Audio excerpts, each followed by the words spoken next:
Hey everybody, I've got a good one lined up for next week. I've got the videos ready to go, so let's take a look and go over everything. Starting with X, I like to call this cross chin-ups. So we're basically doing a chin-up where you bring your opposite knee up to the opposite elbow. So you're getting most of a chin-up. You're not really getting your chin all the way up over the bar. You're getting pretty close, but you're getting some cross-body activation by getting your one knee up to the opposite side. So it's kind of like a lot of biceps, a lot of core, little oblique action just because of the turn, bringing your knee across your body. And then we're going to follow that up immediately with some push-ups, just because we're doing the pulls. We're going to balance that out a little bit by doing a push immediately afterward. So however many chin-ups you end up doing, you're going to follow up by doing the same amount of push-ups, and that just kind of the interactions of having both a push and a pull just gives you a good stimulus in the body. That's kind of a good rule to follow for most things. Actually, in general, you kind of want to have more pull than push, but that's something you can get into deeper later if you really want to get into it. The next exercise is going to be, it's basically a snatch into a split jerk. So we're going to be using the dumbbell, and we're going to be going into a split jerk position. So you're basically doing a snatch, and then as soon as you get the weight up past your hips, you're going to be firing into a lunge position, which is also called split jerk in powerlifting, Olympic lifting. And this is more going to be about the speed of your feet than anything else, just to be able to get your feet into that split lunge position quick enough and then get back to that parallel position. We're going to be ready for that snatch where you're more parallel with the weight. This one is going to be just conditioning, burpees mixed with box jumps.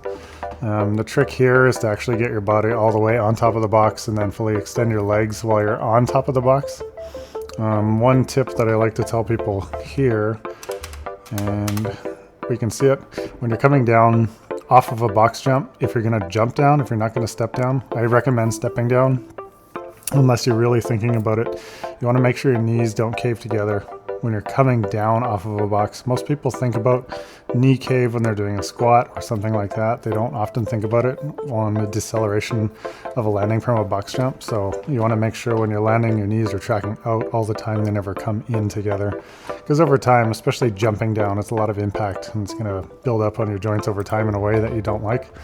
But this is really just going to be conditioning. Like, it's definitely going to work on some explosive movement, but this is going to be something to get your heart rate up. So I stuck this kind of in the middle of the workout. It's a good challenge, especially with a taller box. The next one is going to be Bulgarian split squats. Well, we're going to be doing it with the weight on one side, and then at the bottom of the squat, you're going to pass the weight over to the other side. So again, you're kind of having to balance on the one, well, you're kind of using 2 feet to balance, but then because you're shifting the weight from side to side, it changes the position. Like, your center of gravity is going to be changing constantly. So you really got to work hard. As you can see, like, even I'm struggling with this. I've got pretty good balance, and that was my non-dominant side. This is my dominant side. So I generally tend to do better, although, you know, a little stumble there would beg to differ. But this is just good for balance, body awareness, and then some strength too, because you're kind of doing a single leg squat, which is a pretty demanding movement, especially if you use a heavy weight. And then this final one, we're going strict. It's just hanging strict toes to bar. You want to be using as little momentum as possible. You want to try and control every part of this movement, right from the top all the way down to the bottom. You're going to bring your feet up as high as you can comfortably. Like for me, I have a lot of hamstring mobility. This is a pretty easy movement mobility wise for me. The difficulty is really just in moving my body weight around. Everyone's going to be at different levels. So you can even just do a strict leg raise just up to 90 degrees, or even just knees up to your chest. But strict is going to be the name of the game. And this is how we're going to cap off the workout for the week.